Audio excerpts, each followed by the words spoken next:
Hello. Hello. Good afternoon, sir.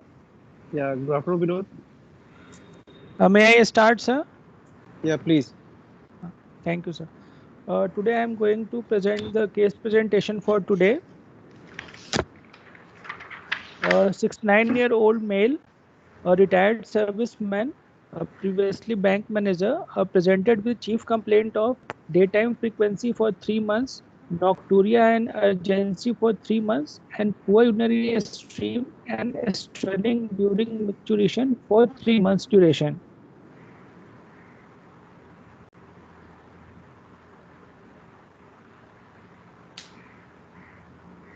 Shall I elaborate, sir, history of present Yeah, illness? okay. Who is going to So submit Dr. the Samad. Samarth cases? will be presenting. Yeah, Samad, do you want to ask anything else? Yes, I would like to ask to elaborate regarding the complaints of frequency, nocturia, urgency. What is the IPSS of the patient?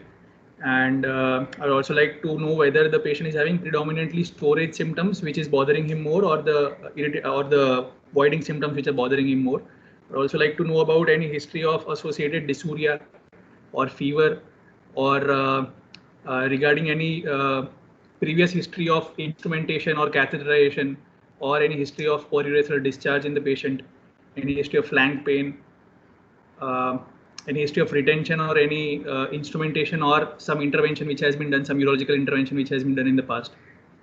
I would like to ask regarding all these histories. Okay, Dr. Vinod, can you elaborate the all the Yes, sir. details? Yeah, please.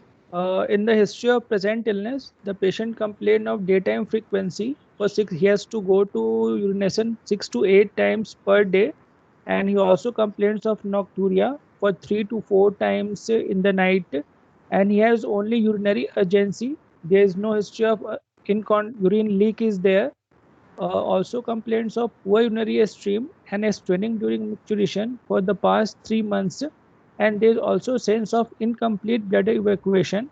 His IPSS score was 21, and there was no history of any medication intake or any instrumentation. There was no history of fever, pain abdomen, dysuria, AUR, hematuria or graveluria. There was no history of loss of weight, loss of appetite, chest pain, breathlessness, or cough or yellowish discoloration of eyes or urine, or abdominal distension. Okay, so based on the history, what could be your provisional diagnosis, Samad? So considering the IPSS, which falls under the severe category, which is 20 to 35, and predominantly having only lower urinary tract symptoms. The age I think is 69 with no other history. With that, I would like to keep my first differential diagnosis as a benign prostatic enlargement with lower urinary tract symptoms. Um Second could be a vesical calculus, or third differential diagnosis could be carcinoma prostate, and fourth differential diagnosis could be a CIS or a carcinoma bladder, which I could think of. Uh, since he's not having any other history, and considering the age, I would like to consider a urethral stricture as well, as later on in my differential diagnosis. So why not you putting urethral stricture before CIS or bladder malignancy? Yes, sir, I think sir, I should have kept urethral stricture before C bladder in this case. Because this patient don't have any history of hematuria. Sir. Okay, and there is a prompt history of straining and poor stream. Sir. So I think better will be you should put urethral stricture first before going to carcinoma. Sir. Okay. So Binod, can you elaborate other slides on Yes, sir. examination part? In the past history, there was no history of any surgical intervention or comorbidity.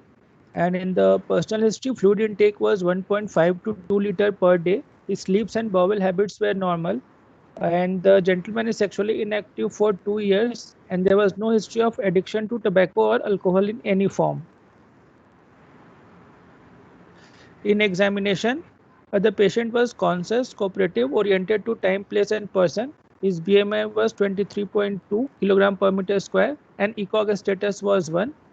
His vitals were stable and there was no pallor, icterus, cyanosis, clubbing, pedal or generalized lymphadenopathy. And in the per abdomen examination, it was soft, non-tender, no lump or organomegaly was palpable, and there was no evidence of free fluid, and bowel sounds were present. In the local examination, he was circumcised, and meatus was normal, bilateral testes were normally palpable, and in the DRE, the anal tone was normal with the normal perianal skin. Prostate was grade 3, firm, non-tender and non-nodular, and rectal mucosa was freely mobile.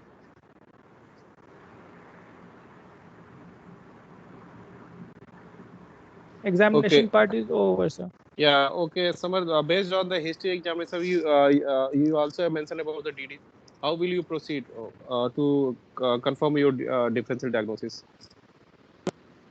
So I would also like to check for suprapubic fullness or dullness to percussion, as well as I like to palpate the penile shaft and the perineum if I could feel any induration. And I would also like to check for any changes of the skin around the meatus. I think should be normal. It was normal, sir. This would complete the examination. He has mentioned about that per abdomen finding were normal and external genital were normal. Only there is grade 3 prostatomegaly. So this is all about the history and examination. So how will you proceed to confirm your diagnosis? So I would like to order for a urine routine microscopy, ultrasound KOB with post-void residual urine, uroflowmetry, a serum PSA. This would be the first battery of investigations that I like to order. In the investigation part, shall I proceed, sir? Yeah, please. Systemic examination was normal.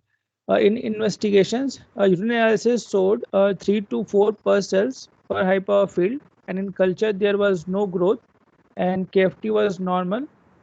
And this is the ultrasound of the patient showing the bilateral kidneys. So, can you appreciate the ultrasound film, Samar? Yes, sir. This is a static film of the right and the left kidney, which has been labeled. The outline of the kidney appears to be normal. I cannot appreciate the corticomedullary differentiation. However, there is no dilatation or no hydronephrosis seen, and there is no other pathology which I could appreciate. Grossly, it seems to be normal in the static.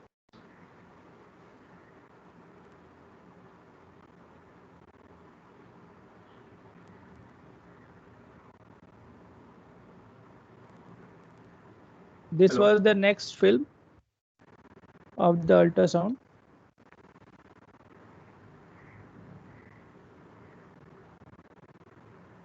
The bladder is partially filled. The films which are provided are suboptimal actually. The bladder is partially filled, so I cannot comment properly on that. There does not seem to be any intraluminal lesion or any luminal lesion protruding from the bladder into the lumen. The prostate, I'm not able to see if dimensions are given, but according to these two films, there does not seem to be any prostatic abnormality seen on these two scans for now. But I'd like to reiterate that this seems to be a suboptimal film. In the report, the bilateral kidneys were normal, urinary bladder was normal, the PVR was 60 ml, and the size of the prostate was 65 cc with no median lobe bulging inside the bladder, and it was a heterogeneous echo pattern.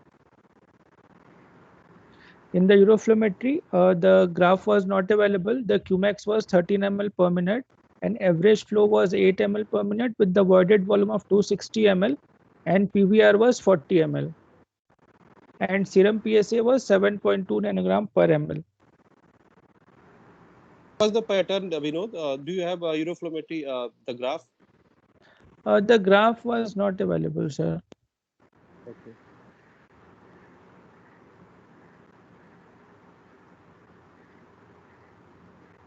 So basically, on investigation, he has enlarged prostate with the raised serum PSA. Sure. Okay. What will be your next plan, Samar? So I'd like to order for a total and free PSA for this patient and find out the percentage free PSA, which would help me in my further planning. Okay, Dr. Vinod, do you have? Yes, sir. Okay. Please. The patient's total PSA was repeated after 3 weeks. It was 8 nanogram per ml, and afterwards order for total and free PSA was done. The total PSA was 7.5 nanogram per ml and free PSA was 1.1 nanogram per ml. So sir, it again falls into the gray zone. It is somewhere around 10 to 15% free PSA. So I have to proceed in this patient with multiparametric MRI of the prostate. Okay. So Vinod, do you have a multiparametric MRI? Yes, sir. The multiparametric MRI was done and the images were as such shown here. Samarth, can you elaborate about the MRI findings? Yes, sir, just a second.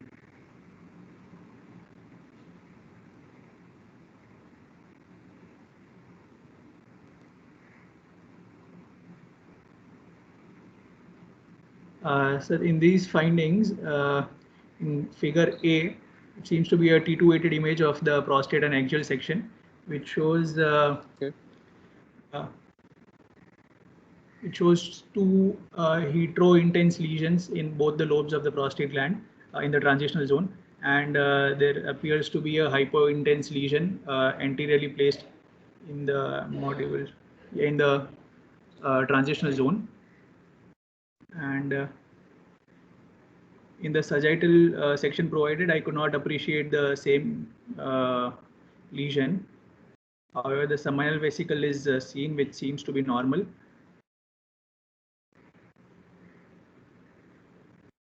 In the diffusion weighted image, the lesion corresponding to the lesion in T2 weighted image appears to be having hyper intense appearance, which on ADC maps is showing hypo intensity, which could point towards a malignant, a higher pyrites lesion.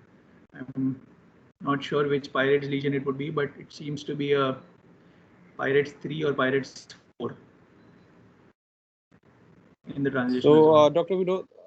Vinod, what was the finding? The MPMRI was done using Pirates version 2 criteria, and in the figure A is the transverse section. It shows the T2 weighted images in which lenticular shaped lesion is seen in the anterior fibromuscular stroma suggestive of Pirates 4 lesion, and the same lesion is seen in the sagittal section in figure B. And in the figure C, it is shown to be hyper-intense lesion in the DWI images, which is hypo-intense in the ADC map in the figure D, sir. So it was What was the total of Pirates 4 lesions, sir.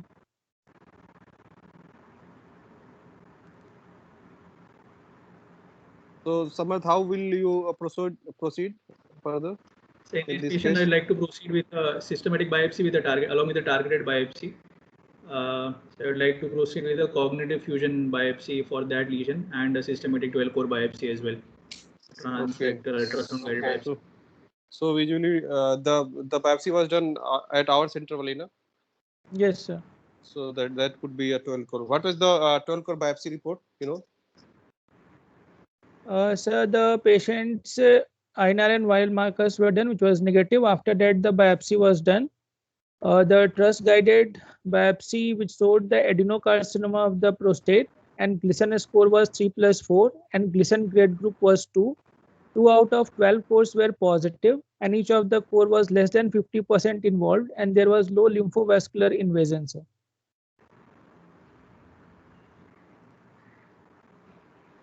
So based on this trust biopsy finding, Samarth, what could be your management plan in this 69-year-old male? So according to the DRE findings, he seems to be under T1C category, and the Gleason's grade group is 2.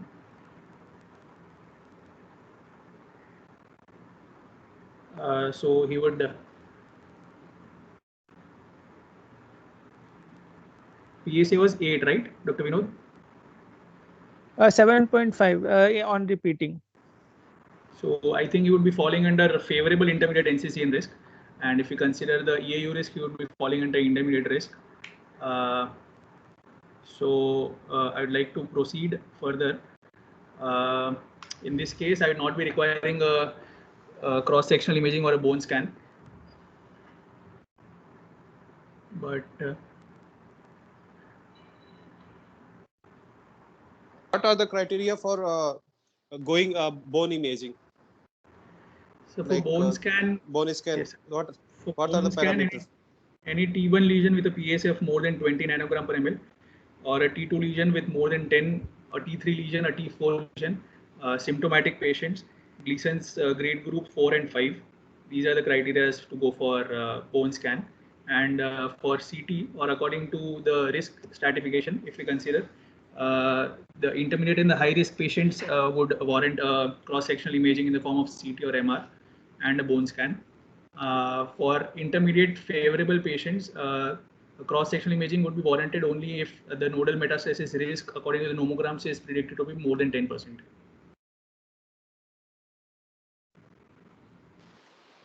Okay, so this patient comes under the intermediate category for prostate cancer. Favorable intermediate. So how will you counsel this patient for the management portion?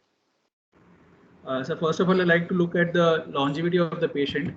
There are life table charts which are available, which can predict the longevity of the patient. The patient's ECOG status is mentioned to be 1. He does not have any comorbidities, if I am correct. And with the age of 69, if we assume that his age expectancy is more than 10 years, I can offer him 2 options. One is an active management and one is active surveillance. Depending upon what he chooses, I would like to proceed further. For active surveillance, there is a predefined follow protocol which we can follow, which I can counsel the patient for. And for active management, I can offer, I like to counsel him regarding the options, whether he would like to go for a partial gland ablation, which is still investigational, or a whole gland therapy in the form of a surgery or radiotherapy, or a whole gland ablation therapy. And the most commonly chosen or the most commonly performed with the maximum evidence are surgery and radiotherapy. I'd like to explain according to the pros and cons of all these therapies to the patient. So what are the factors which favors to be conservative or surveillance follow-up in this patient on biopsy or an imaging on image based? So he, according to the Gleason's grade group, he falls into the intermediate risk, which slightly increases the risk of progression in this patient, risk of metastasis in the patient. But considering the age of the patient, which was 69, I would still like to counsel the patient regarding active surveillance because there is no other risk factor which supports or which could rule out active surveillance for this patient. What does EAU guideline say about the active surveillance part? To whom patient we should go for active surveillance based on biopsy and imaging reports? Sir, for EAU low risk patients, that is a clinical stage of T1C, a Gleason's grade group of 1, and a PSA less than 10, all of them should be offered active surveillance provided the life expectancy is more than 10 years. And patients falling under the intermediate risk categories, there are certain indications whom we can offer, like Gleason's grade group of 2. However, the pattern of type 4 should be less than 10% in that. We do not know the pattern, the proportion of Gleason's score 4 in the biopsy. Second indication would be a PSA less than 10 and only patients with T2A or below. These ideally form indications for active surveillance.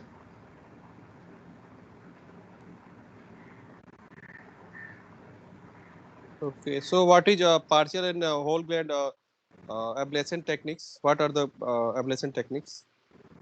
So the most commonly performed are 2. One is cryoablation and a high frequency, high intensity focused ultrasound. But data regarding both are still under investigation and not very widely validated. In the form of whole gland or partial gland, we can go for a targeted ablation, just targeting the single lesion. As seen in this, we have a single lesion, so we can target that. Second is that we can go for a quadrant ablation or a hemi ablation or anterior ablation. In this case, also can be valid. So these are the few options which are available. So what are the contraindications and side effects of ablative techniques? So I'd like to counsel the patient regarding that these treatment modalities are still under investigation and are performed strictly in clinical trial basis. They are not very suitable for patients with a larger prostate size, for patients having predominantly obstructive or irritative storage symptoms at presentation. And we need to have, I think that is it, sir. So these are and also the monitoring becomes a bit difficult for this patient, since the PSA might not come down as much as it comes down in after a radical prostatectomy. Okay. Then in active part, what are your options like radiotherapy, and do you recommend a surgery in such patients? Yes, I'd like to counsel the patient regarding both the options which the patient has regarding the active surgery, active management, that is a radical prostatectomy as well as radiotherapy. So regarding radical prostatectomy, I would like to counsel him that since he is having lower urinary tract symptoms which are bothering him, and the IPS is also high, the Qmax is low, so he would benefit from a surgery. Moreover, I'd also like to counsel him regarding the higher chances of erectile dysfunction in the immediate postoperative period, as well as incontinence. However, these improve along with time, and follow-up becomes easier in cases of radical prostatectomy. However, if you compare this with the radiotherapy, the side effects of radiotherapy are mainly in the form of urinary, sexual, as well as bowel toxicities. However, these are not seen initially, but they usually start after 6 to 12 months, and they are progressively they have progressively declining functions for these patients. There is one more thing which I like to counsel the patient is that if the patient later chooses or falls into a failure of radiotherapy, he can opt for a salvage surgery, but that becomes difficult as opposed to a radical prostatectomy followed by a salvage radiotherapy. So will you And also like prescribe him?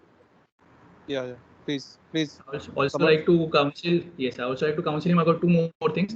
One is the oncological outcome of surgery and radiotherapy are nearly the same in almost all the studies which have performed. And since he falls under intermediate risk, he'll also be needing adjuvant androgen deprivation therapy for this patient for around 4 to 6 months, and that will have added side effects for the patient.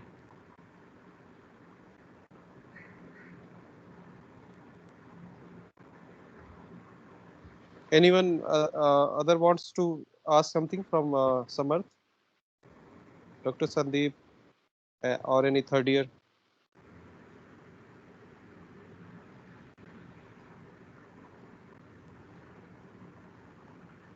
Samarth? Yes, sir. You are discussing the management of intermediate risk prostate cancer. Yes, sir. So you said this patient does not require a bone scan. Yes, sir. So what are the indication of getting bone scan? Sir, actually the patient falls under intermediate favorable risk according to NCCN. The indications for bone scan being a T1 lesion with a PSA of more than 20, a T2 lesion with a PSA of more than 10, T3 or T4 lesion, Gleason's grade group of 4 or 5, and a symptomatic patient. And if we consider it according to the risk stratifications, the DMECO or the EAU risk, intermediate risk, and the high risk patients require a bone scan. But since this patient falls under favorable intermediate risk, with the only factor being Gleason's grade group of 2, so according to NCCN, bone scan can be avoided in this patient. See, in your exams, you're supposed to follow AU and EAU. Okay. NCCN guidelines normally is the third in the priority. So as per the AU and EAU guidelines, do you think bone scan is required or not required? So according to that, the patient falls under intermediate risk, so he would be requiring a cross-sectional imaging in the form of CT or MR, and bone scan. This is a question. This is a message to all the third years. In exams, you're supposed to follow EAU guidelines and AU guidelines. Okay, NCCN guidelines, they are more followed by medical oncologist or radiation oncologist. But we urologists normally follow AU and AU unless or until there is no clarity in our AU guidelines. Then only we go for NCCN guidelines. Okay, so Yes. this should be absolutely clear to all of you. AU and AUA. That's it. No other guideline apart from this. You should know NCCN, but do not apply that in your exam case. Okay. So this patient requires a bone scan. That's why I asked you all these things. Okay. Yes, sir. If you don't get a bone scan, then that is not a good right answer. The examiner is going to catch you on this here, and he is going to ask you other questions. So bone scan is required. Now coming to another question. About the PSMA PET scan. Do you think PSMA PET scan should be done in this patient? Sir, PSA PET scan has shown to increase the sensitivity by 20%. However, the outcomes of the studies which have compared PSMA versus a CT or MR have not been widely published, and the guidelines still do not mention it as a first choice. So, according to convention, we should still go ahead with a cross-sectional study in the form of a CECT or a MRI along with a bone scan instead of a PSMA PET scan. So, in exams, the answer is as per the guidelines, PSMA PET scan is not recommended as the investigation for a primary case. Okay, it is only recommended for a follow-up of case. But some of the centers are using it in a high-risk patient. In a high-risk patient, they are getting it done with their pros and cons. So therefore, in exams, you will say, I will go for bone scan only, even for high risk. But if the examiner asks you, can you go for PSMA PET scan? Then you should be able to answer the question, yes, in selected centers, although it is not included in the guidelines, PET scan can be done if the patient is ready, patient counsel, because it's an expensive investigation, is ready to pay, then we can get it done. Okay. So this is about the PET scan. So now in this patient, you want to go for a bone scan. So let us say the bone scan was done. Do you have a next slide? Vinod is there? Yes, sir. Where is the next slide? Sir, patient's serum LDH, calcium and alkaline phosphatase was done, which were within normal limits, and chest X-ray was also normal. Bone scan was not done in this patient, sir. Okay, so let us assume the bone scan is normal. Okay, now what's your diagnosis? Sure. So I would also like to order a cross-sectional imaging in the form of a CECT or MR. If that also comes out to be a localized disease, then the patient would be classified as a high-risk localized carcinoma prostate with a PSA of 8. No, just wait. You said you want to do MRI now after biopsy. Huh? No, sir. MP-MRI Sir, we already discussed, sir. But I ordered a MP-MRI only for the prostate to look for the prostatic staging, T staging initially. See, the multiparametric MRI, when you do, it is not only focused on prostate, also is includes the abdomen also.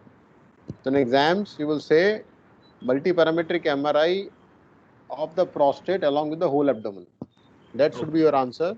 You're not going to do two investigations in one patient. Yeah, it's not recommended. On the same go, the multiparametric MRI, it will be mainly focused on prostate, but they will also go for the whole abdomen also, right?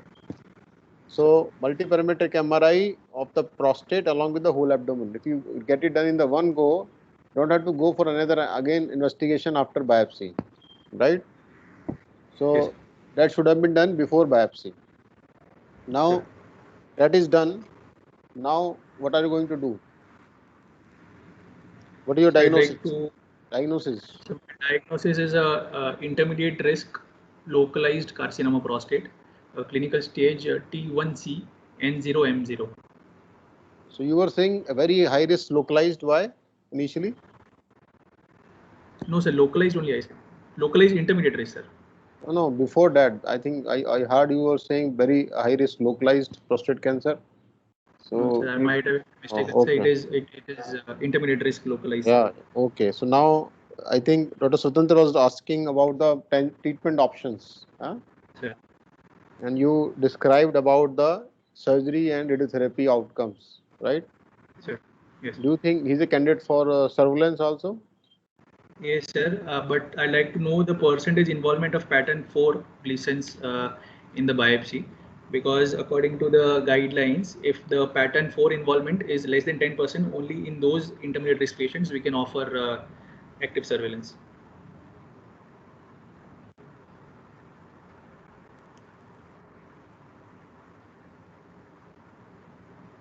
Do you think he is a candidate for active surveillance 3+4? So it can be one option. The strength of recommendation is weak. However, since the patient is T1C with a PSA of less than 10, all these factors seem to fit into the criteria for offering him active surveillance. But only this Gleason score or Gleason's grade group of 2, I would like to further elaborate regarding the involvement of pattern 4. Rest all factors, I can still offer him active surveillance for the patient. So when you go for a radical treatment, you will opt for which one, surgery or radiotherapy? That you already told. So, but you want to go for surgery? Sir. What kind of surgery you want to do? So I'd like to go for a open radical prostatectomy for this patient. And what will be the lymph node dissection? Sir, lymph node dissection, I would like to check according to the nomograms, but in most of the intermediate risk patients, extended pelvic lymph node dissection is required, since the rate of nodal metastasis is more than 10% in these patients. Which nomogram you want to use? So I can use Partin's nomograms to check whether the involvement is more than 10%. Possibility of involvement. What is the template of this lymph node dissection? So extended pelvic lymph node dissection, the caudal extent is up to the Cooper's ligament. The cranial extent is the crossing of the ureter, which is approximately 2 cm proximal to the bifurcation of the common iliac vessels. Laterally, it is the genitofemoral nerve, and medially, it is the perivesical tissue. This mainly includes the common iliac, the internal iliac, and the obturator lymph node groups. The base of the template is extending up to the hypogastric vessels. What about obturator group of lymph nodes? Obturator, as I mentioned, obturator, common iliac, and internal iliac, and external iliac. These are the 4 which should be removed. What is the yield which is considered as the optimum yield of the lymph nodes?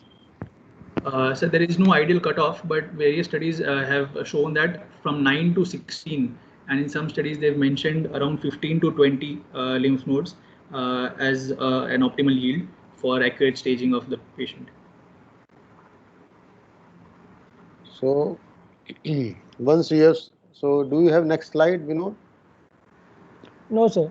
Okay, so This we have done the surgery and the report comes back with the Gleason is 3+4 and the margin is positive on the posterolateral area. So what are you going to do? So I would like to check the biopsy report further, whether it is a focal involvement, whether the Gleason's score is high at the margin, and whether it is a unifocal or multifocal or extensive positive surgical margin in this patient. So if these risk factors are present, I can offer him adjuvant radiation. If these are not present, I can continue monitoring the patient with a PSA and wait till and offer him early salvage in case of rise in PSA. If you get lymph node positive, out of 20 lymph nodes, only 1 lymph node is positive, then? So then I'd like to check whether the patient is having any extranodal extension, whether the positivity of the lymph node is only microscopic. If these 2 factors, and whether extended pelvic lymph node dissection is done. If these all factors are satisfied, I can wait. I can observe the patient. However, if any of these factors are present That is, if the patient did not undergo extended lymph node dissection, or if gross extranodal extension is present, then I'll have to offer him some form of adjuvant therapy in the form of either radiation or androgen deprivation therapy with radiation. So during the surgery, what will be your take on the nerve bundle preservation? So nerve bundle preservation, we have to assess intraoperatively. If after opening the endopelvic fascia, if we find that the area surrounding the neurovascular bundle is indurated, or the prostatic tumor seems to be coming extra prostatically and involving the neurovascular bundle, in those cases I have to sacrifice the neurovascular bundle. And if not, I can try and go for preservation of the neurovascular bundles, because not only for erection but also for continence, which is more important in this patient, the neurovascular bundle preservation is important. So even if unilateral preservation of the neurovascular bundles I can do, I'd like to preserve those neurovascular bundles, provided there is no risk or no risk of involvement by the tumor. Your plan of nerve preservation starts pre-operatively, that is with the MRI. So your answer should have been, I will see the MRI carefully and the multiparametric sections, and I will look for the involvement of neurovascular bundles, the relationship of the bundles with the lesion in the prostate, and if there is extra capsular extension of the lesion in close vicinity of the bundles, that side you are not going to preserve the bundles. On the other side, you can do the full nerve preservation. This is number one. And then, of course, during the surgery, you have macroscopic views. If you have an obvious extra prostatic lesion there, definitely on that side you will not try to preserve, but other side you can preserve. So it's a two-way thing. One is the preoperative MRI, second is the intraoperative macroscopic evaluation. Okay, right. So, and then comes the question of the follow-up. So how do you are going to follow up this patient? So in these patients, I'd like to keep a catheter in situ for 2 weeks. After 2 weeks, I'd like to remove the catheter, and following that, I'd like to wait for another 2 to 4 weeks, or I can offer a PSA at 3 months interval and check the PSA level and proceed accordingly. I would also like to examine the histopathological report and see for any high risk features for which I might have to offer him adjuvant treatment.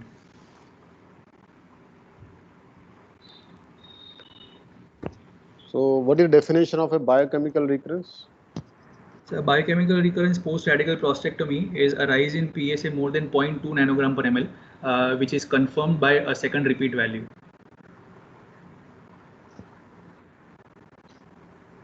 Okay.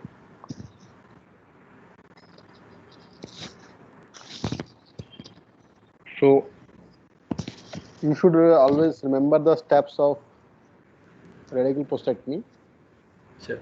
The key steps, which we are not discussing today because of time issues, but all of you should know the key steps of radical prostatectomy, and what are the ways in which you can preserve the continence of the patient. Okay. Sure. And then next thing is what are the early continence rates which you can achieve with the modern surgery using the latest approach. That means the robotic radical prostatectomy. What are the continence rates? So that numbers you should also know. So 1 month continence rate, 3 month continence rate, and 1 year continence rate. These are 3 numbers you should know. So all of you should go and read about these numbers, right? So that when you counsel the patient, you need to tell what are you expecting from the surgery, right? So do you know the numbers? So for a conventional open radical prostatectomy, the continence rate at 1 month are around 20%. At 3 months, it is 38% to 40%, and at 1 year, it is 73%. With the advent of nerve sparing prostatectomy and the other advances, the early continence at 1 month is around 50%, and it is around 73% at 3 months, which is increased to 93 to 95% at 12 months. So So you're talking about which reference? So the open prostatectomy, the reference is from Campbell, and 93% at 1 year is also from Campbell. The rest two I think are given in EAU guidelines. I'll still check, but the other 4 references are from Campbell only. Okay. So I think now we can move on to the short case. Sir.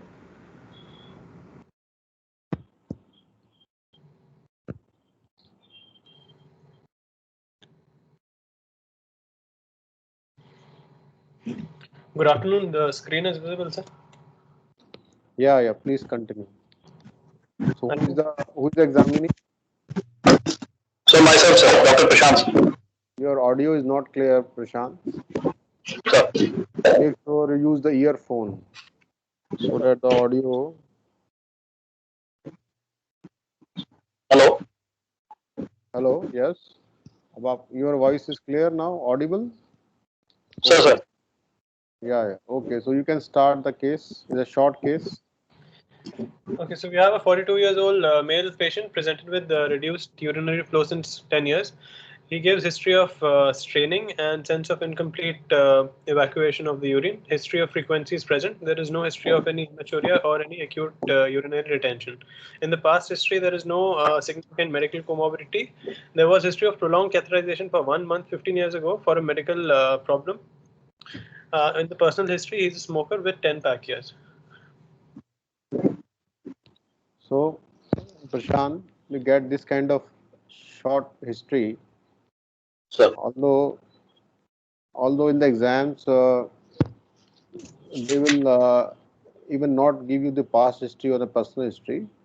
They will only give you the presenting complaints. Okay, but whatever, okay, they have given you extra information. You tell me what else you want to ask from this patient. Sir, in this, I would like to ask the patient about the lower urinary tract symptoms, other lower urinary tract symptoms in the form of the patient has any nocturia or the nocturnal enuresis. Then whether the patient has any history of acute urine retention and fever associated with chills, any flank pain which usually increases at the time of urination, and also the history of reduced urine output with the generalized swelling of abdomen, and in the past the patient whether any history of any spinal surgery or having constipation or a urethral discharge per urethra, or the patient has a trauma history to the external genitalia or the perineum, and also ask the patient about erectile functions, the early morning erections, as well as whether he is able to pass any history of gravel urea also, sir. So, apart from that, are you interested in knowing about any past surgical history intervention? Sir, any history of past history of any surgery, but here it shows that there was no history of any surgery in the past, sir. No, where is it written? It's not written anywhere. So in the past history, there is no mention of any surgery in the past, sir. No, but he is not given you information. You cannot presume it. He just written no history of medical illness. That's it, and he's written history of prolonged catheterization. So that doesn't mean that there is no history of surgery. You cannot presume anything. So you have to ask specifically. Especially it's a virtual exam this year also. So you have to ask these leading negative questions. Okay.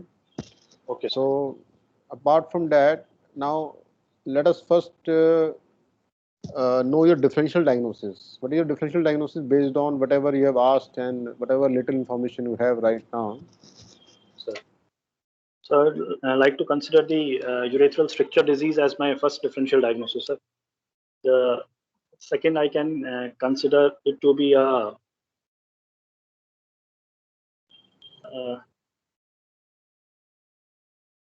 it will be it's less common, sir, but can be a neurogenic bladder or a functional bladder neck obstruction or a vesical calculus. Okay. So you said stricture, calculus, the bladder. neurogenic bladder and functional And the bladder. neurogenic bladder. Okay. Sir. So did you ask about history of diabetes in this patient? No. You didn't sir. ask. So when that's why I asked for differential diagnosis, so that once you have a differential diagnosis in your mind, then you ask the questions pertaining to a differential diagnosis, right? Sir. So you have to rule out neurogenic bladder. So you have asked diabetes. for history of trauma, you said, right? Then history of diabetes, then history of any other significant spinal surgery in the past. Surgery, sir. That one thing. And then, of course, you asked for any bowel complaints. And so I asked constipation. Yeah, and then apart from that, also any sensory motor loss in the lower limb. These things have to be specifically asked and said in your negative history. So that means you are ruling out neurogenic bladder. So do you have the next slide? Yes, sir. Going to general physical examination. No, before that. Okay, that's so history wise. You have got these three differential diagnoses, right? Sir. Okay. So what do you want to examine in this patient? I would like to examine, apart from the general and systemic examination, I will go for the external genital examination in this patient and the digital rectal examination, sir. The external genital examination, I look for whether the patient is circumcised or not, the any features of balanitis xerotica obliterans or the glans of the papius and the meatus, the caliber of the meatus and the shape of the meatus. Then I'll also like to see the condition of the penile skin and induration over the urethral region. Before going for genitalia, do you want to examine anything else also? The abdominal examination, sir, about the stars, if they are present, sir, and the suprapubic fullness and dullness is there or not. So that means you want to rule out any bladder palpable or not. Sir. Anything else? Anything else you can find on abdominal examination? Abdominal examination, sir. Can you find no? Can you find palpable renal lump? We can find it. Because patient can be having back pressure changes of TVopathy. So loss of renal angle might be there. And you can have a palpable kidney also, hydronephrotic kidney. Because in severe kind of obstruction, you can have hydronephrosis, very severe. So all these things should be kept as an open-minded thing, because you don't know what are you dealing right now. So at least that should be kept in your mind. That gives an idea to the examiner that yes, he is a thinking person. He is trying to rule out everything. Okay, and then you go for genitalia. You said you will do all those things, examination of meatus and then perineum, right? Okay. DRE also. DRE also. Then look DRE, for any anal tone and the perianal sensations mainly. So that means you want to do what kind of examination? Focus neurological. Focus neurological examination. And then how do you elicit BCR? Sir, we'll pinch the glans penis and we'll see for the puckering at the anal mucosa, perianal mucosa. If it is present, it means the BCR is present. What is the root value of this reflex? Afferent and efferent? So the afferent and efferent, both of them are through the external pudendal nerve. So it is S2, S3, S4. Okay. Right. So you can show him the examination slide. Yes, sir. The general physical examination was normal, and the abdominal exam, the bladder was not palpable. There was no lump. The external genitalia is normal. The focused neurological exam is also normal. It's a grade 1 smooth firm prostate in the DRE. So now the DD remains same? Same, sir. So how do you want to investigate this patient? Sir, I will like to get the urine routine and routine microscopy and urine culture examination, the kidney function test, and ultrasound KUB with PVR for this patient, sir, at the first post. So you said urine, ultrasound, Routine microscopy, and the kidney creatinine, sir. And ultrasound. Huh? Ultrasound KUB with the PVR, sir. Ultrasound, okay. That's it. You don't want to. And the uroflowmetry, sir. But one of my differential diagnosis is vesicle calculus. If the ultrasound doesn't show anything, then I'll go for a. You want to go from ultrasound finding, okay? So show him the reports. In the urine routine, the pus cells were found to be significant 20 to 25. The culture was positive for Pseudomonas. The serum urea was 43 and the creatinine was 1.2. Going to the ultrasound with the PVRU, I don't have the image, but it was bilateral hydrouretronephrosis with the grossly thickened bladder wall with trabeculations with a significant post-void residue of 80 ml. The prostate size is 27 grams. So in exams, you will get the picture and you should be able to tell most of the findings. Now, whatever he has told, what else you want to know from the ultrasound? The ultrasound, sir, I'd like to see any the parenchymal thickness and the kidney, sir. Okay. And parenchymal also thinning and the internal echos, whether they are present in the kidneys. That's good. So internal echos, that means whether they're infected or not. And number 2 is a parenchymal thinning, right? Number 2, okay. Now, what else? In the bladder, sir, I would like to see for any hyperechogenic shadow with a posterior caustic shadow. So you want to rule out a stone in the bladder, okay? Right. Okay, so all these things were not there, Ketan? No, sir, they were not present. The parenchymal thickness is normal and no internal echoes were seen. There was no vesical calculus, no internal debris found in the urinary bladder as well. So now what do you want to do now next? So now I'll get the uroflowmetry of this for this patient, sir. Okay, so you can show him the uroflowmetry curve if you have. Okay, this is the curve. Describe this curve. So, what kind of curve is this? This is a plateau-shaped curve, sir. It's a box-shaped curve with the Qmax of 5.3 ml per second with the average of 3.5 and the voided volume is 133 ml. Okay. What does it show? So it's descriptive of the stricture disease in the urethra, sir. Okay. Why this cannot be neurogenic bladder or a functional bladder obstruction? So in that case, the pattern is usually an interrupted pattern, intermittent pattern, sir, because the patient has to strain abdominally to evacuate the urine intermittently. More so in a case of neurogenic bladders.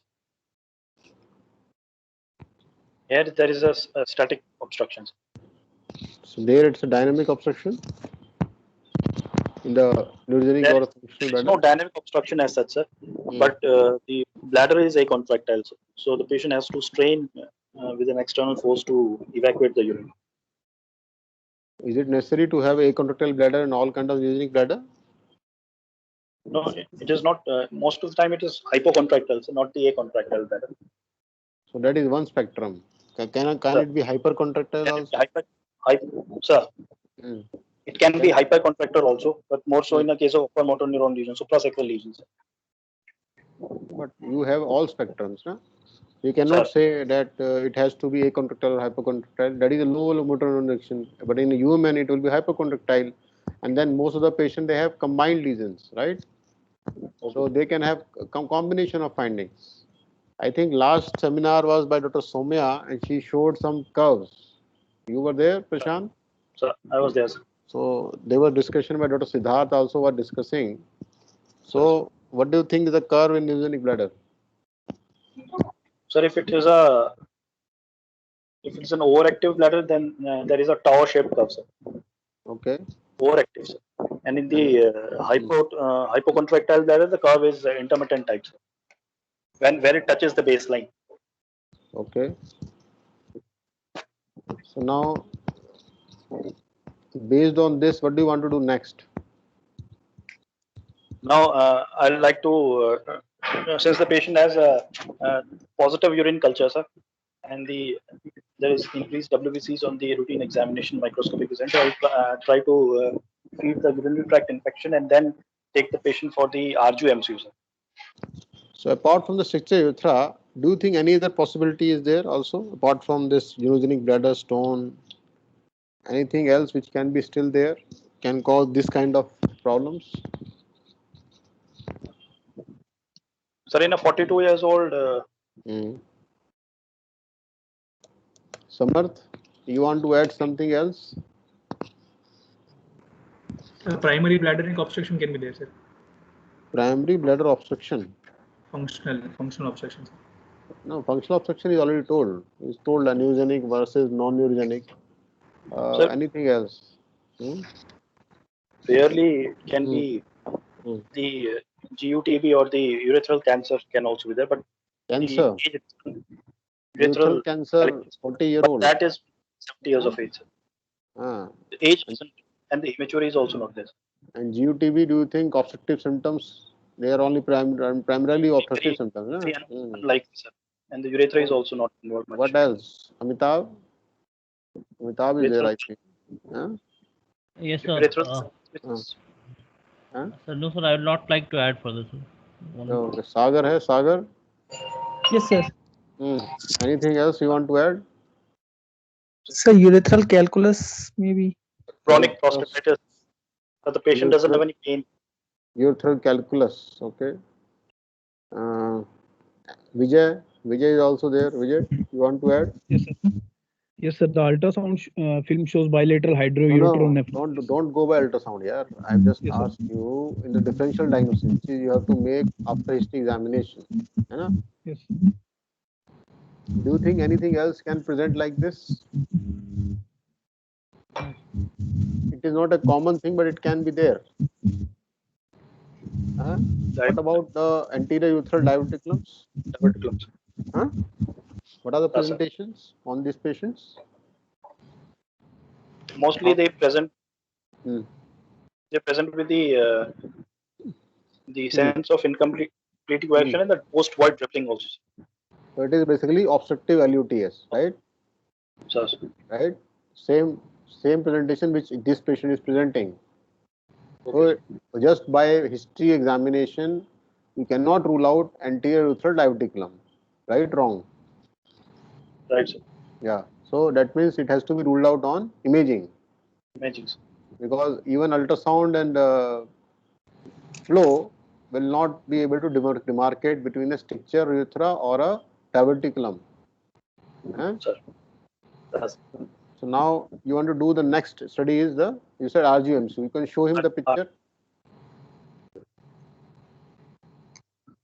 What is the study? It's Prashant, what is the study? So this is the retrograde ureterogram of the patient, sir. It's been adequately performed, sir. The penile urethra appears to be well distended. Do you think it is adequately performed, right? Are you sure? Bladder is not. So the superior margin should be slightly above, sir. Anything else? I mean, before going to all, what else? What was not done properly here?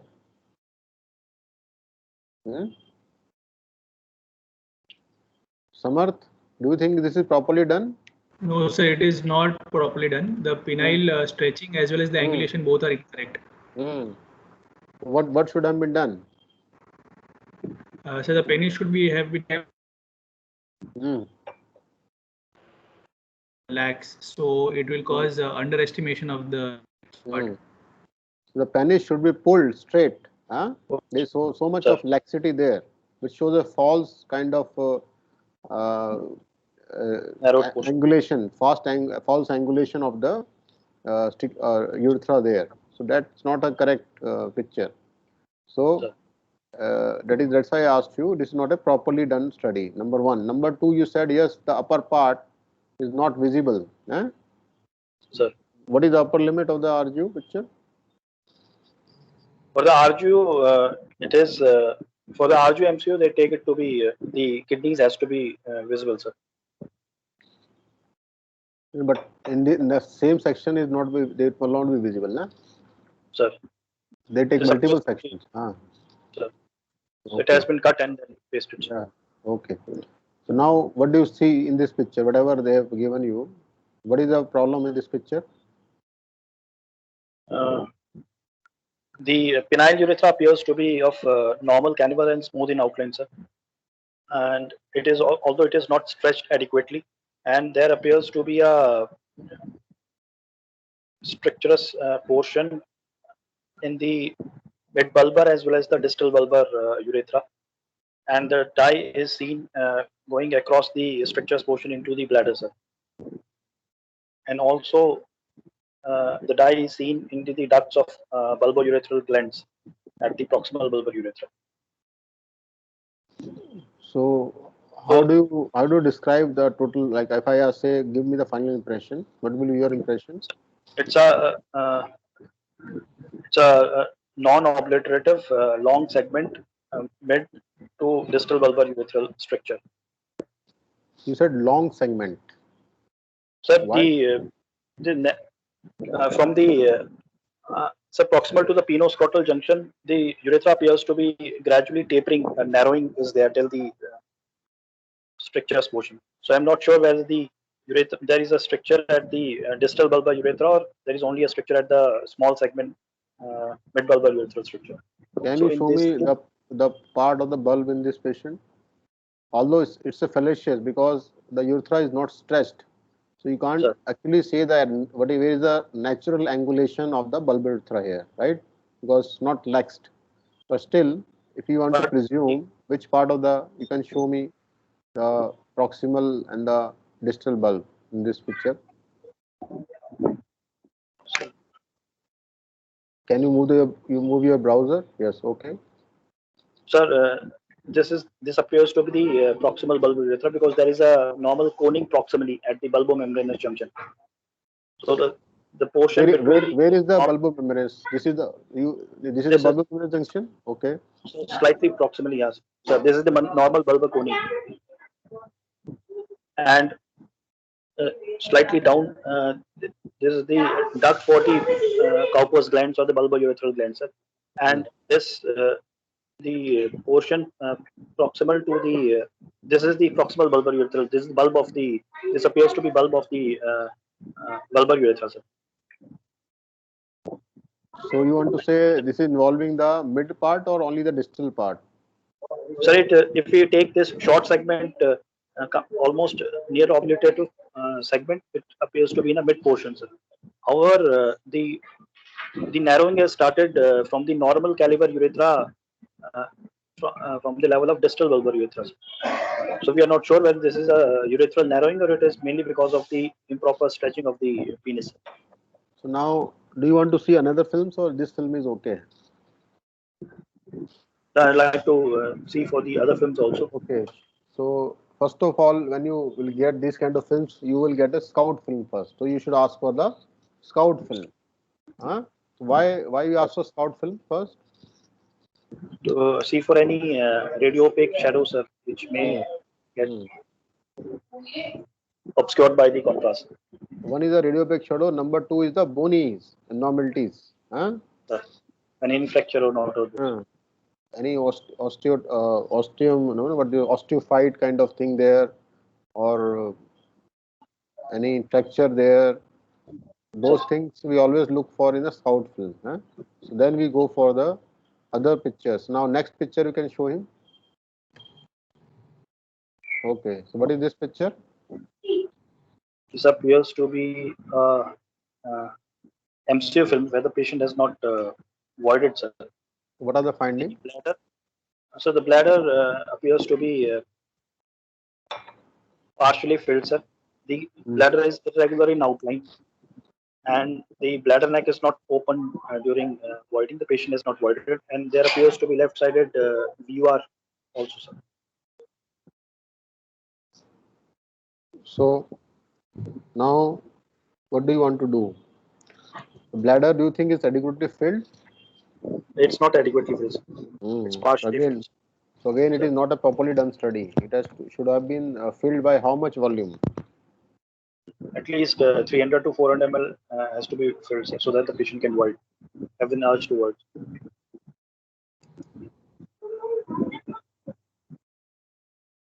Now, what do you want to do now? Next, you have the now RGMC in front of you. Sir, So, are you concerned about the posterior urethra in this patient or not?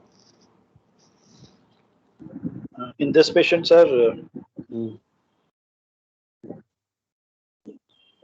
ideally it should be done, sir. The posterior urethra has to be seen properly before we take the patient for the surgery, sir. Because the patient may have secondary structures also. So, how do you want to assess this part, posterior urethra?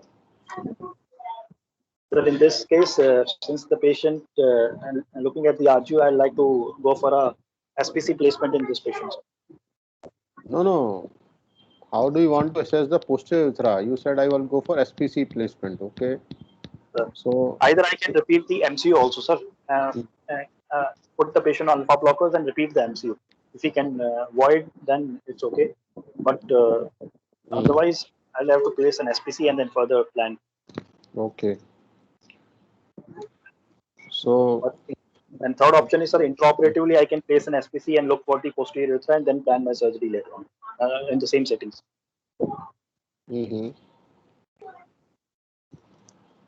So, but, you want to do SPC? Do you think SPC is required in this case anyway?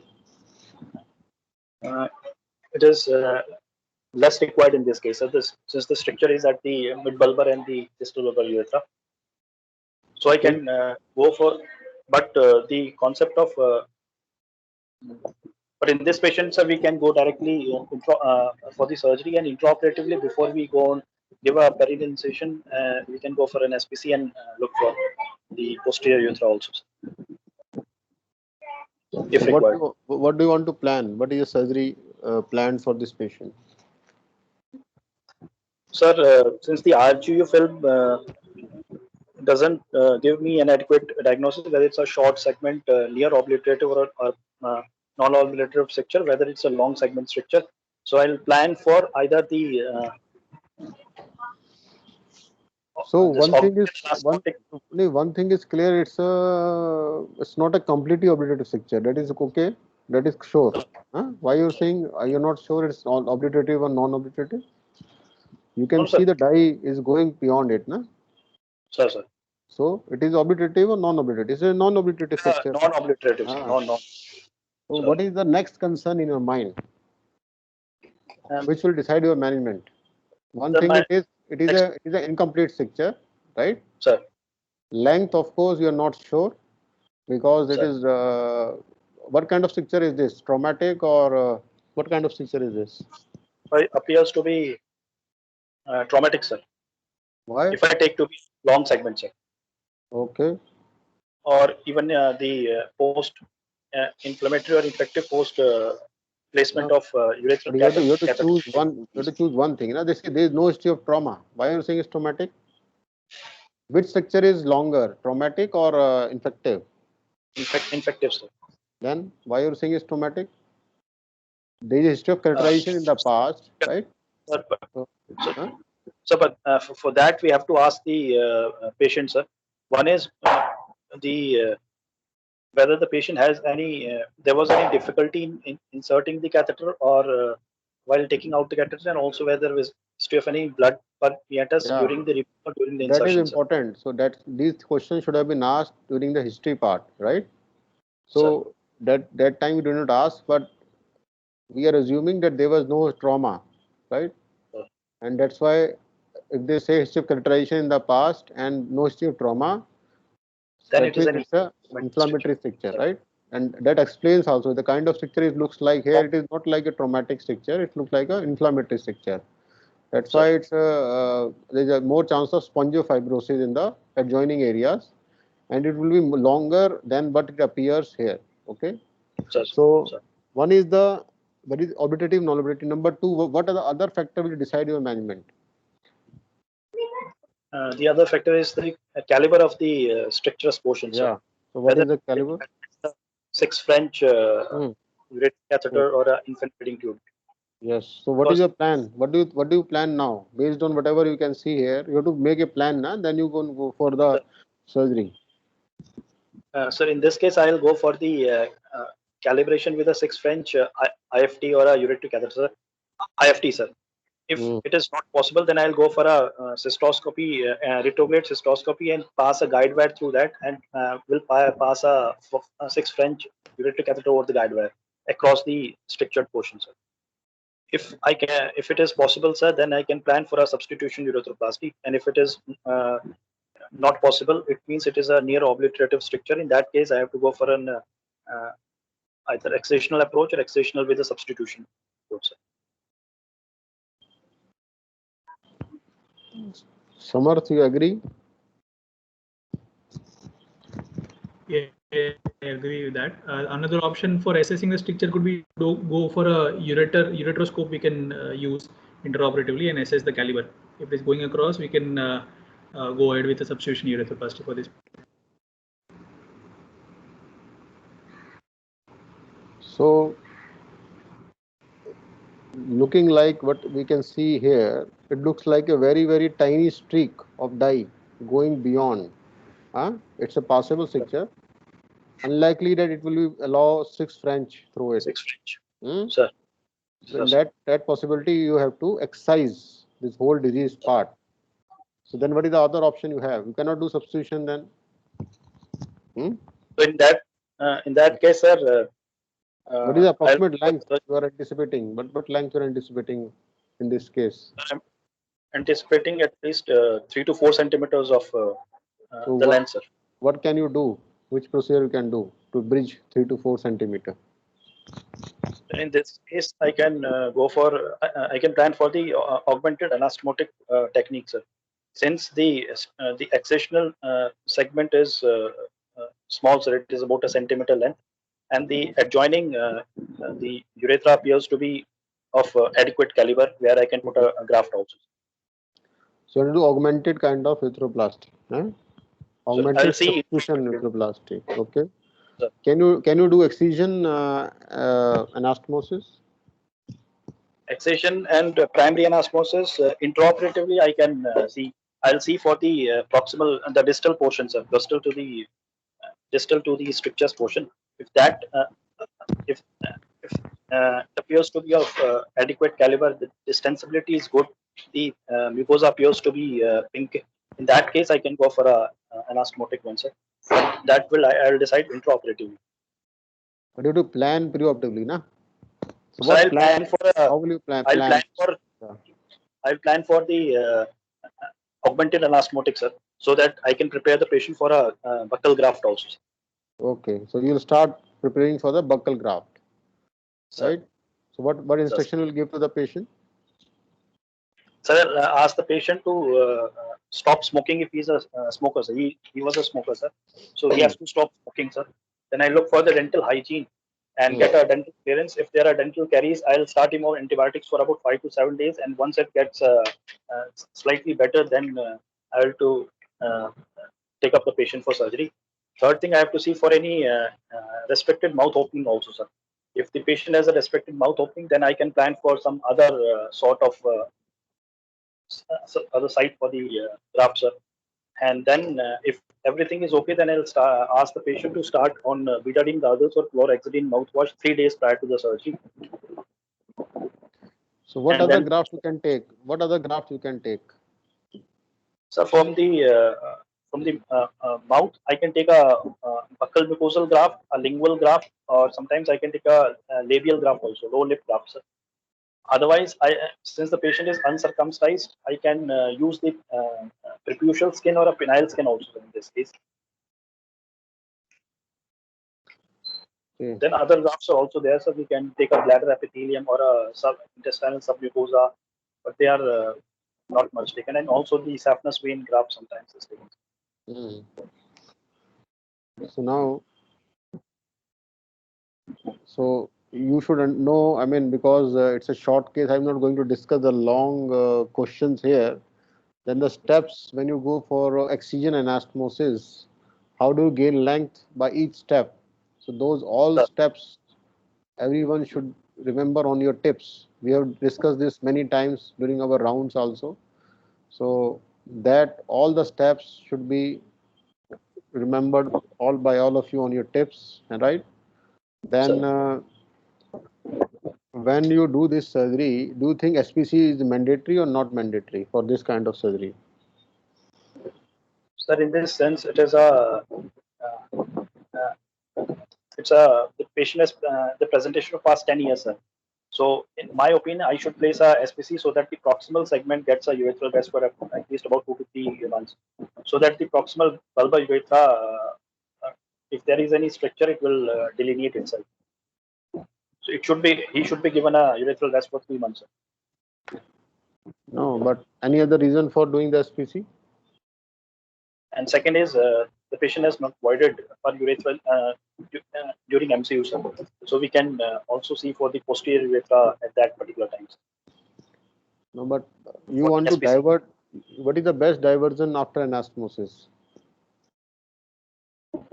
Is it the Foley catheter or it's SPC? It's a. I think it's a SPC, sir. So you are talking about a long segment stricture here, no? Sir. So if you're talking about long segment stricture and you are planning to do all those steps, which I was just telling you that you should remember, do you think all those steps will require, number one, some guidance from above, right? Number two, you need a complete diversion, better diversion, because his Foley's might be getting blocked because of incrustations, right? So that's why you needed two kind of diversions. One is supra vesical, which is the this one SPC, and one is the Foley catheter, right? So if it's a small segment stricture, then you might get away without doing the SPC. But it's a long segment stricture, then it's always advisable to have SPC in place, right? So it will protect my graft also. Yeah. So that the Foley doesn't stretch during post-operative. Then you should all third year should know how to take a buccal graft. What are the precautions you should know? What structure you have to save, and then whether you have to close that graft bed or not. These are the routine questions asked by all examiners. So answer you all know before, but just for the second year, first year, you can answer. Do you want to close the bed or not once you have taken the graft? Sir, it's a controversial. Some says that it should be closed. Some says that it should not be closed. The points in favor of closing the no, you tell what is done in your institute. They will ask you what is your protocol. Usually it is not closed. It is kept open and allowed to get healed by a secondary intention. Okay. So because you want to avoid any contracture there, right? Okay. Sir. So now, then you should know when you put this graft. If you have taken the buccal graft, then why do you do the sieving? Then what is the appropriate thickness of the graft that you should apply? And what are the features of this graft which make it more preferred over the other options? So all these things we have discussed many times. So all of you should know these answers. Then what are the hallmarks of your anastomosis? When you do the anastomosis, what are your hallmarks? Can you just tell 1, 2, 3, 4? Sir, so it should be wide spatulated anastomosis, which is tension free, and it should be watertight also. And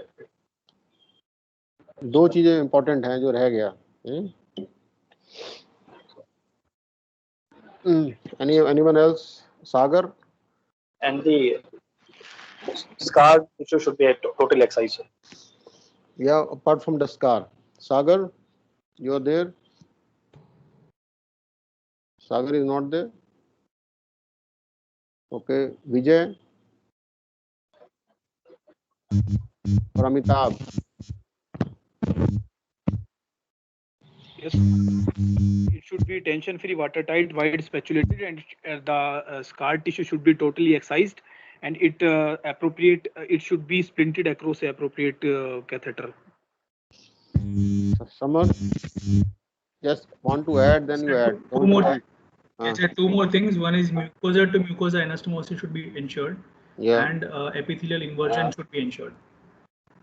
We can Okay. also use a covering layer, but in bulbar strictures, we can cause the spongiosa over it, which is covering layer to prevent the chances of fistula as well.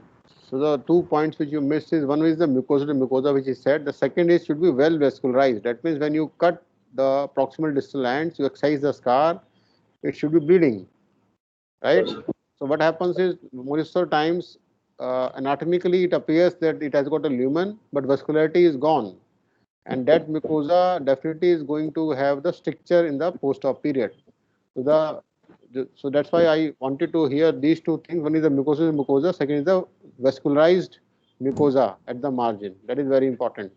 It should not be pale and white looking mucosa. It should be pink looking bleeding mucosa, right? These are the prerequisite for a good anastomosis.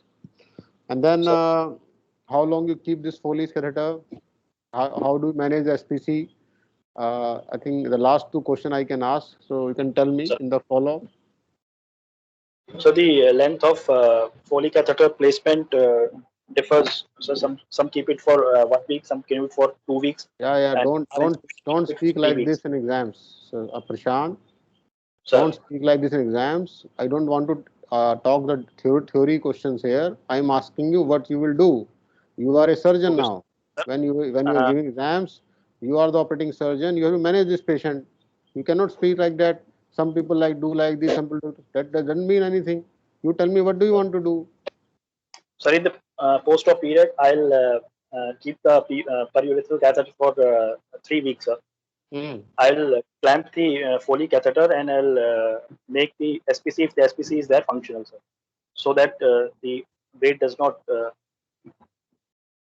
hampers the function of the patient, sir.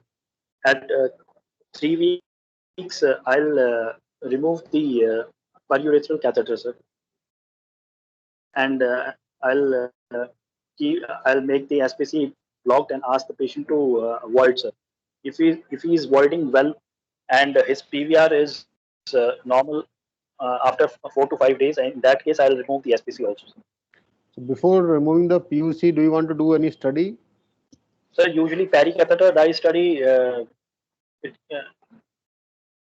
Again, you're telling me usually or theoretically. I am telling you, but do you want to do? Yeah, you have to think like a surgeon now. You're going to be the chief surgeon once you have passed. Sir, that I'll decide upon the intraoperative findings, sir. If I was very confident with the anastomosis, in that particular case, I will directly remove the catheter. And if in my mind it is there that the anastomosis was not up to the mark, and there are chances that the anastomosis might not heal, or there was a leak in the post-op period, in that case, I'll go for a pericatheter dye study, and based upon the findings, I'll remove the catheter. So your question exam should be like this: if you are planning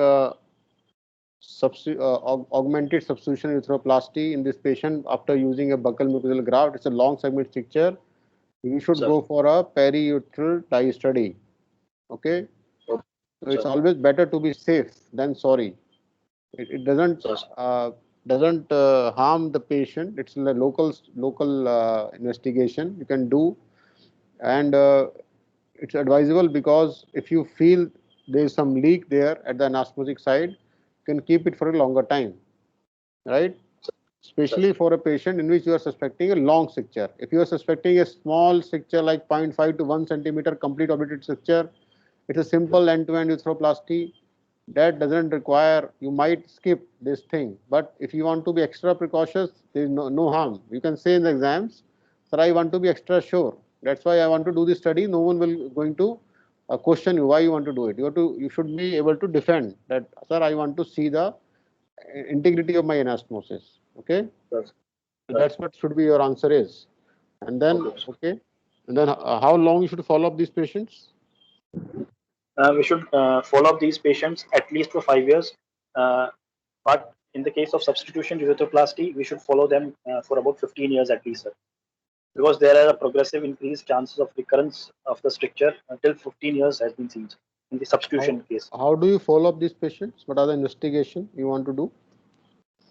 So the follow-up of patients initially is at 3 months and then 12 months, then annually till 5 years of age, and later on as per the surgeon's discretion. And the follow-up is based upon subjective assessment in the form of IPSS score, and second is in the form of USG for the PVR assessment, and third is the invasive test, which we can go for either calibration or a cystoscopy or RGMCs. So you have already forgotten the uroflowmetry in this investigation line? Uroflowmetry is not, sir. Huh? So that is the problem, na, yaar. You just require a simple ultrasound, PVR, and uroflowmetry, and patient is voiding well. Why do you want an invasive test? But according to the books, sir, 3 months and 1 year, we have to go for an invasive test. Later on, we can go for a non-invasive and plan subsequently. So again, invasive test you want to say is RGO or cystoscopy, but Or if you get a patient who is voiding normally, his ultrasound PVR is normal, flow is very good flow, why you should go for a invasive test? So in that case, sir. So then the non-invasive will suffice. See, you have to be logical also, that what are the patient who require invasive test? Invasive test will be required if patient is symptomatic, number one. Number two, his PVR is increasing and his flow is not good. These are the patients who require invasive test. Na? Sir. So keep it simple in the exams, and you say like that, that means you are a safe surgeon, right? You know, if something happens to the anastomosis, patient will immediately have symptoms, right? Sir. There is some stricture there at the anastomosis, patient will start having the symptoms, and of course his flow will be also hampered. Although the flow is hampered when how much lumen is compromised? So it becomes less than 14 French. So the flow will be the later part to be represented in the exam investigations, and ultrasound again PVR will be again might be taking some time to represent that it's the obstruction part, but symptoms will be there. Some symptom will be there. So if you want to do one dye study, you can do at 3 months, especially if it's a long stricture. It's a long stricture, and you use some graft, buccal graft. Then to be on the safer side, you can do one test, but there's no need to do it again after 1 year. And if it is straightforward urethroplasty end to end, you might get away without doing the repeat study at 3 months also. Sir. Okay, so I think we can now close this class, and you should go and read about whatever we have discussed, first case, also second case, and then we'll meet on Saturday. Okay, thank you.